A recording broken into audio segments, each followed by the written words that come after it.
మాధురి గారు, మీరు ఇద్దరు కలిసి ఉండడం స్టార్ట్ చేశాక మీలో ఉన్న మార్పులు ఏం చూసారు మీ జర్నీ? అంటే ఏ ఒంటరితనంతో నేను బాధపడ్డానో, ఏ ప్రేమ తక్కువై నేను సఫర్ అయ్యాను. మీకు కూడా ప్రేమ తక్కువైంది ఇంట్లో?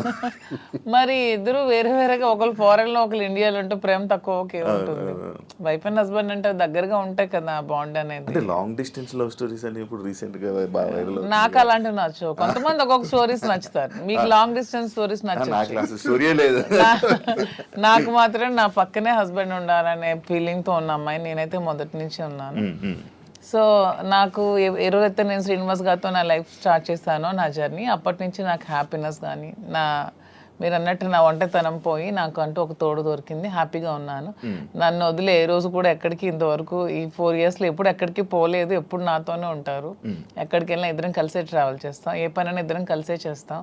ఈవెన్ ఎలక్షన్ క్యాంపెయినింగ్ కానీ ఎక్కడికి వెళ్ళాలన్నా అన్ని ఇద్దరం కలిసే చేస్తాం. నాకు చాలా హ్యాపీగా ఉంది. నేను కోరుకున్న జీవితం నాకు దొరికినట్టు అనిపిస్తుంది. మీ ఇద్దరి మధ్యన హ్యాపీగా ఉండొచ్చు, కానీ సొసైటీ కానీ లేకపోతే మిమ్మల్ని నమ్మి ఓట్లు వేయడానికి కానీ, లేకపోతే ఎవరైతే జనాలు ఉన్నారో వాళ్ళ మాటలను మీరు పట్టించుకుంటారా? సొసైటీకి మా వల్ల వచ్చిన ఇబ్బంది ఏంటి నాకు అర్థం కాదు. అంటే మీరు ఏం చూపిద్దామని అనుకుంటున్నారు? ఏం చూపిద్దాం? ఒక హస్బెండ్ తో డిఫరెంట్ ఒక అమ్మాయి, ఒక వైఫ్ తో డిఫరెంట్ అబ్బాయి కలిసి ఇంకొక పెళ్లి చేసుకుంటున్నాం. దానికి ఇంకేం చూపించాలనుకుంటున్నారు ఎవరైనా? దీంట్లో ఏం చూపిద్దాం అని మీరు అనుకుంటున్నారు? ఎందుకు మీరు అందరికీ మీకు ఇది నెగిటివ్ కనిపిస్తుంది? నాకు నా హస్బెండ్ తో డిఫరెన్సెస్ ఉన్నాయి, ఇతనికి ఈమె వైఫ్ తో డిఫరెన్సెస్ ఉన్నాయి. సో మా ఇద్దరం కలిపి ఒకటే అయ్యాం. దానిలో తప్పే ఉంది. ఎంతమంది సెకండ్ మ్యారేజ్ చేసుకోవట్లేదు? 3-4 పెళ్లిళ్ళు చేసుకుంటున్నారు. మేము 2వ పెళ్లి చేసుకున్నాం. దీంట్లో ఎందుకు అంత చెప్పకుండా చేసుకుంటున్నారు? 3 పెళ్లిళ్ళు 4 పెళ్లిళ్ళు చేసుకుంటున్నారు. పెళ్లిలో ఒకనే ప్రెగ్నెంట్లు చేస్తున్నారు, పిల్లల్ని కనేస్తున్నారు, వదిలేస్తున్నారు, వీధిని పడేస్తున్నారు. మేము అవేమీ చేయలేదు. మాకు డిఫరెన్సెస్ ఉన్నాయి, వీళ్ళకి డిఫరెన్స్ ఉన్నాయి. మా పబ్లిక్ చెప్పాం, మా ప్రజలకు చెప్పాం, మా ప్రజలకు చెప్పే మేము మొన్న ఎలక్షన్ చేసాం. ఎలక్షన్లో నేనే దగ్గరుండి చేశాను. వాళ్ళకి అన్ని నా గురించి తెలుసు. మా ఇద్దరిని దగ్గరుండి చేసాం. మా పిల్లల్ని చూసుకున్నాం. వీళ్ళ పిల్లలు పెళ్లి చేస్తారు, వీళ్ళ పిల్లలు సెటిల్మెంట్లు చదివించుకున్నాం. మేము గాలికి వదిలేదు కుటుంబాలకి. వీళ్ళ కుటుంబానికి ఆస్తి మొత్తం ఇచ్చేస్తున్నాడు, రోడ్డు మీదకి వచ్చారు. నేను నా తల్లిదండ్రుల ఆస్తితో నేను ఉన్నాను. నేను హస్బెండ్ నుంచి ఇంతవరకు నేను 1 రూపాయి కూడా నేను తీసుకోలేదు ఇంతవరకు. నేను నా పిల్లలు కానీ నాకు కానీ, నా పేరెంట్స్ నాకు ఏమైతే నాకు ఆస్తి నాకు వచ్చిందో ఆ యాన్సిస్ట్రల్ ప్రాపర్టీస్ మాత్రమే నేను నాకుతో పెట్టుకున్నాను. ఎవరికి మేము ఏం బాధ పట్టుకున్నా, ఎవరికి ఎందుకు మేమేం దీనివల్ల ఎవరై సఫర్ అయ్యేది ఏముంది? తిరిగి పైగా మా కార్యకర్తలు, మా ప్రజలు మీరు వచ్చి మైక్ పెట్టండి, చాలా చాలా హ్యాపీగా ఉన్నారు. ఎందుకంటే శ్రీనివాస్ గారి ఇంటికి వెళ్ళినప్పుడు ఏదైతే వాళ్ళకి లోటు ఉండేదో, అంటే వాణి సరిగ్గా చూసుకునేది కాదు, ఈవెన్ మంచినీళ్ళు కూడా ఇచ్చేది కాదు. హస్బెండ్కే చూడదు ఆమె, ప్రజలకి ఏం చూస్తుంది? ఇప్పుడు అదేమీ లేదు. నేను ప్రతి ఒక్క కార్యకర్తకి బాగా చూసుకుంటానని వాళ్ళకి నమ్మకం కలిగి నా దగ్గర రావడం స్టార్ట్ చేశారు. నాతో ట్రావెల్ చేస్తున్నారు, నన్ను అభిమానిస్తున్నారు, ఆదరిస్తున్నారు, నన్ను అమ్మలాగా చూసుకుంటున్నారు అందరూ కూడా. ఇప్పుడు 22లో ఈ గొడవ స్టార్ట్ అయింది. 24లో నేను ఎమ్మెల్యే పోటీ చేశాను. నా మీద పోటీ చేసి గెలిచినటువంటి అచ్చెన్నాయుడు రాష్ట్ర తెలుగుదేశం పార్టీ అధ్యక్షుడు ఎన్నికల ముందు ఏం చెప్పాడు? రాష్ట్రంలో హైయెస్ట్ మెజారిటీ నాదే, అబౌట్ 70,000 ఓట్స్ అన్నాడు. నిజానికి కూటమి ప్రభుత్వంలో ఎవడు నామినేషన్ వేసినా 40,000, 50,000, 60,000తో గెలిచారు. మా జిల్లాలోనే 4 ఎమ్మెల్యేలు కొత్తోళ్ళు, మొక్కం తెలియనోళ్ళు కూడా, ధర్మాన ప్రసాద్ లాంటి వ్యక్తి మీద కూడా 3 రోజుల ముందు వచ్చి నామినేషన్ వేసి 54,000 మెజార్టీతో గెలిచాడు. మరి అచ్చెన్నాయుడు ఎంతతో గెలవాలి? కనీసం 70తో గెలవాలి కదా. 30, నా 73,000 ఓట్లు. ఇవన్నీ తెలిసి ప్రజలు నాకెందుకు ఇంకా నైతికంగా బలంగానే ఉంచారు. నైతికంగా అచ్చెన్నాయుడు ఓడిపోయినట్టే.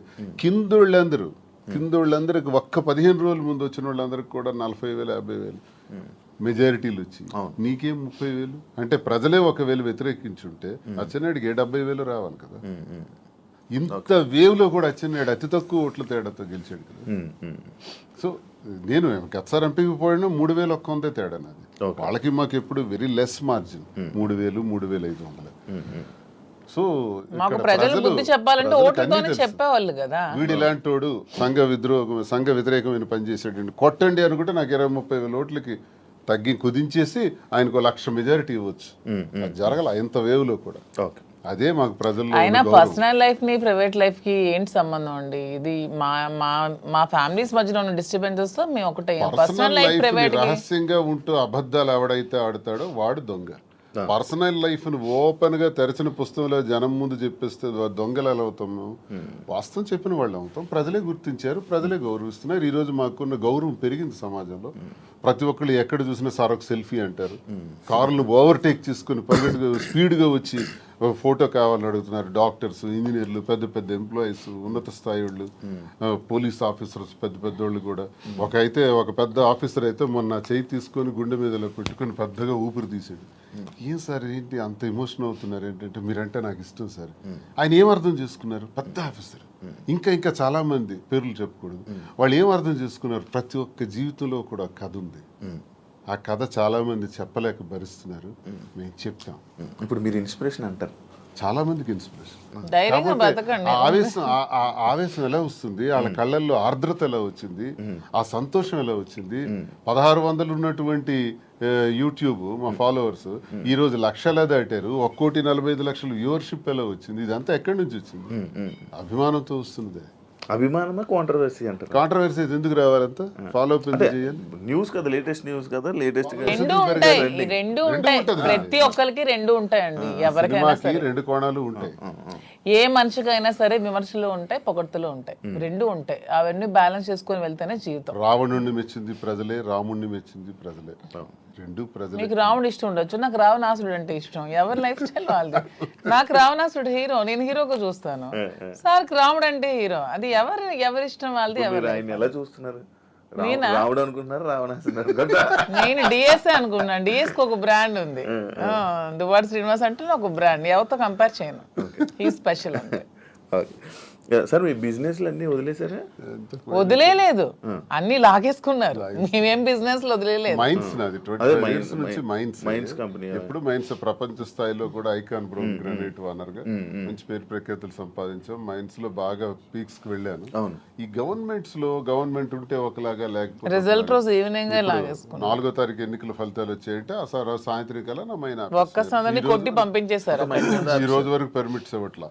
61 కోట్లు లాస్ సడన్ గా గవర్నమెంట్ రావటం వల్ల కూటమి ప్రభుత్వంలో అచ్చెన్నాయుడు వీళ్ళు టార్గెట్ పెట్టారు. సరే ఇవన్నీ చేస్తుంటారు వాళ్ళు, భరిస్తారు. శ్రీను గారు అంత మైనింగ్ కంపెనీలు అలాంటి పెద్ద పెద్ద బిజినెస్లు చేసిన మీరు రీసెంట్గా చీరలు బిజినెస్లోకి తీసుకొచ్చేసారని చెప్పి కామెంట్స్ తీసుకొచ్చి కామెంట్స్. దానికి బిజినెస్, సారీస్ బిజినెస్ కాదా? ఏదైనా బిజినెస్ ఏనండి. దానిలో కామెంట్ చేయడానికి ఏముంది? ఇప్పుడు శ్రీనివాస్ గారు ఎప్పుడు మైన్స్ బిజినెస్, తను ఫస్ట్ నుంచి కూడా.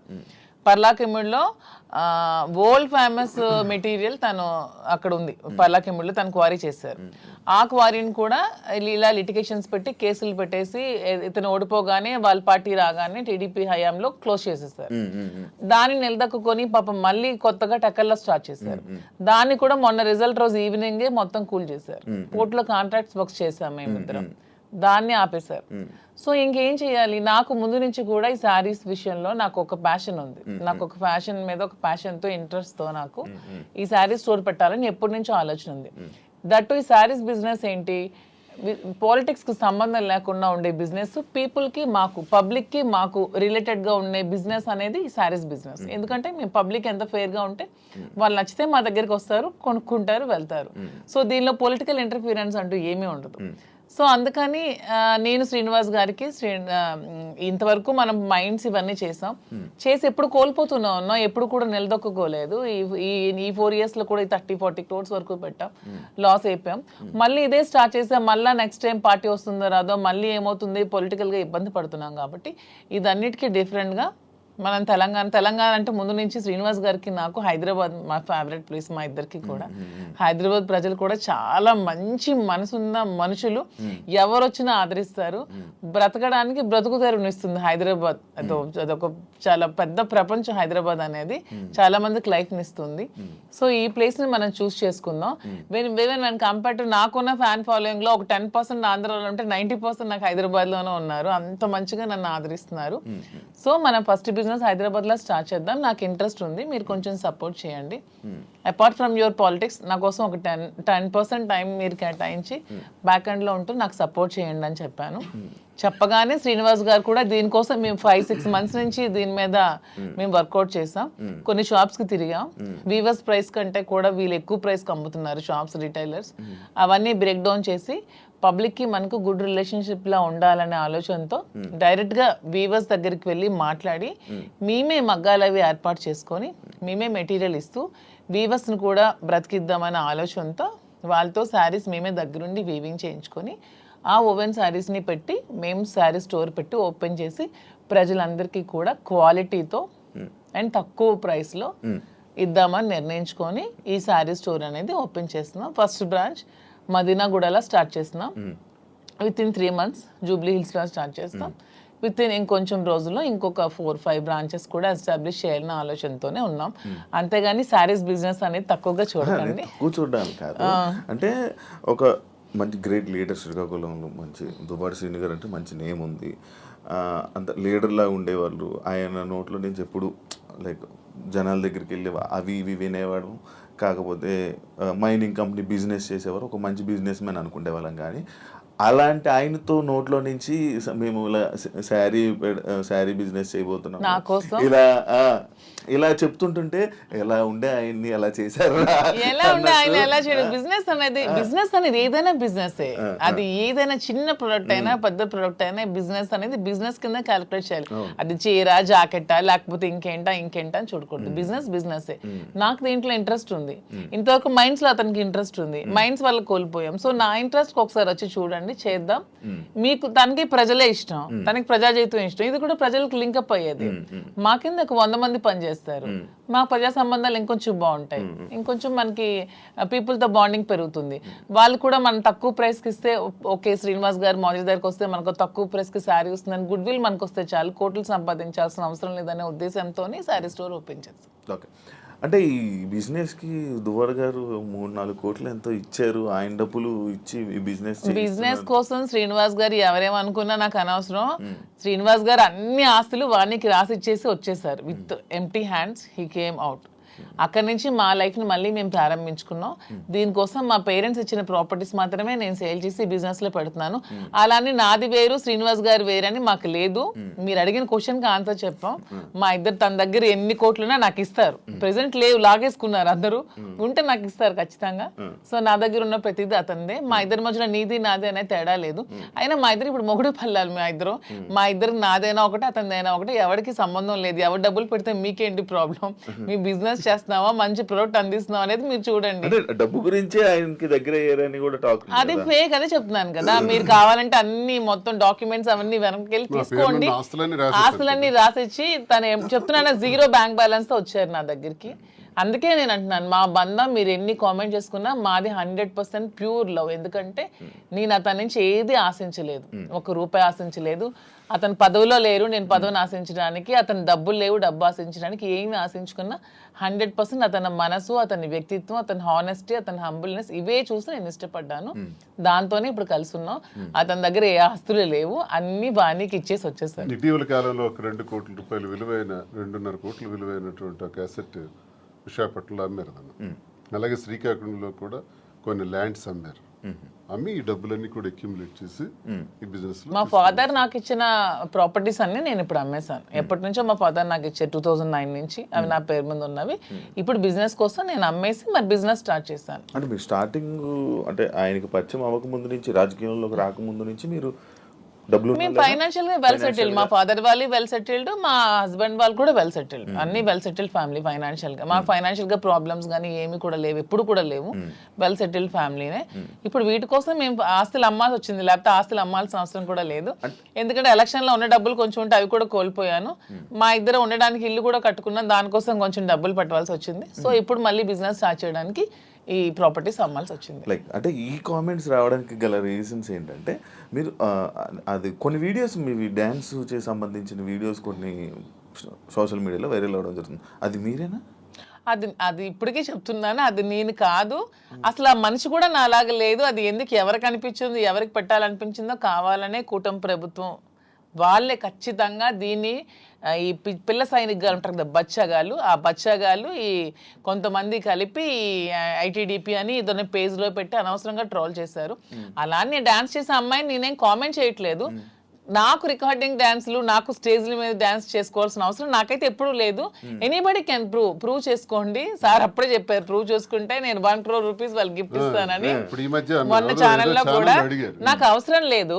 అలానే నేను ఒకటే చెప్తున్నాను, ఎవరి బ్రతుకుతారు కోసం వాళ్ళు చేసుకుంటారు.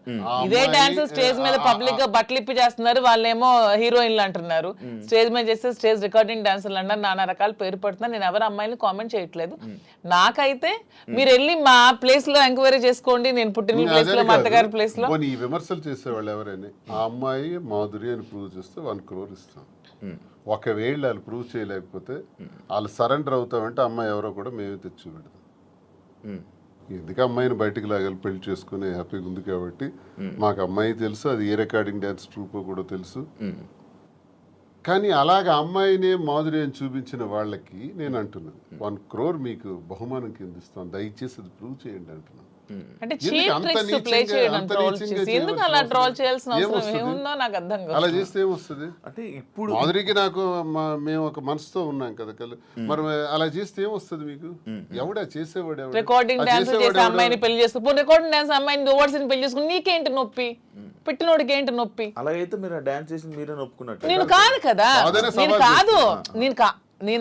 నేను ఒప్పుకోవడానికి అమ్మాయి నేను కాదు. నేనైతే నిజంగా నేను ఒప్పుకుంటాను. I'm very bold and straight forward. నేను ఒప్పుకుంటాను. If it is me I will agree. నేనే అదా, నేను డాన్స్ చేసిన వీడియోస్ చాలా ఉన్నాయి, నేను పెట్టుకుంటున్నాను కదా. నేను చేసి నేనే పెట్టుకుంటాను. నేను అది కానప్పుడు నేను ఎలా ఒప్పుకుంటాను? అలానే అదే అంటున్నాను, ఒకవేళ డాన్స్ చేసిన అమ్మాయినే దువ్వాసం చేసుకుంటే మీకేంటి పెయిన్? అమ్మాయి మాత్రం అమ్మాయి కాదా, ఆడపిల్ల కాదా? ఎందుకు అంత ట్రోల్ చేయాల్సిన అవసరం ఏముంది? అంత నెగిటివిటీ స్ప్రెడ్ చేయాల్సిన అవసరం ఏముందని అడుగుతున్నాను నేను. ఒకవేళ ఆ అమ్మాయే మాధురి అని ప్రూవ్ చేయాలనుకుంటే 1 crore బహుమతి ఇస్తాం, తీసుకురండి అంటున్నాం. ఎవరైతే వచ్చారో వాళ్ళకి. అంటే ఇప్పుడంటే ఏ జనరేషన్ వచ్చేసింది, ఫేసులు మార్పిడి ఇది ఇది. ఆ వీడియో చూస్తే అప్పుడు 2003 2000 ఆమె వయసు ఎంత తెలుసు? ఏమండి నాకు ఇప్పుడు 34 years అండి. 2000 అన్న ఏజ్ ఎంత ఉంటది? ఓకే, ఆ వీడియో ఎప్పుడు చాలా ఓల్డ్. నేను 2000 అన్న ఏజ్ ఎంత ఉంటుంది చెప్పండి? 2005 లో నేను 10th. నాకు ఎంత ఏజ్ ఉంటుంది? నాకు 2010-11 అప్పుడు నేను ఎంత పిల్లని ఉంటాను? ఆ అమ్మాయి అంత డాన్స్ నాకు నేను ఎలా చేయగలను? కొంచెం నా పోనీ అట్లీస్ట్ నా చిన్నప్పుడు ఫోటోలు ఏవో చూపిస్తే మీకు తెలుస్తుంది. ఎప్పుడో మాదిరి చూపిస్తున్నారు కదా. అట్లీస్ట్ 2005 లో నేను 10th. పోనీ అప్పుడు నాతో చదువుకున్న వాళ్ళకి తెలుస్తుంది కదా. ఏదో మీలాంటి వాళ్ళు నమ్మాలి, ఎవరు తెలియని వాళ్ళు. తెలిసిన వాళ్ళకి ఏంటో తెలుసు. నమ్మడం కాదు చెప్తున్నా, అంటే మీరు చూస్తే ఎలా అనిపిస్తుంది? అలాగే నాకు ఎక్కడ అనిపించట్లేదు, మా వాళ్ళకి ఎవరికి అనిపించట్లేదు. మీకు ఎలా అనిపిస్తుందేమో మరి, మాకైతే తెలియదు. మా అందరికీ తెలుసు, ఎవరు మా జిల్లా అందరికీ తెలుసు అది నేను కాదని. ఇంక మిగతా వాళ్ళు నమ్మితే నమ్మొచ్చేమో కానీ ప్రతి ఒక్కరికి తెలుసు. ఇంక నమ్మినా నమ్మకపోయినా పర్వాలేదు, నేను అనుకున్నా కూడా ఐ డోంట్ కేర్ అంటున్నాను. పోనీ అమ్మాయి కూడా డాన్స్ బాగా చేస్తుంది అనుకుంటే అనుకోండి, దానిలో ఐ డోంట్ కేర్.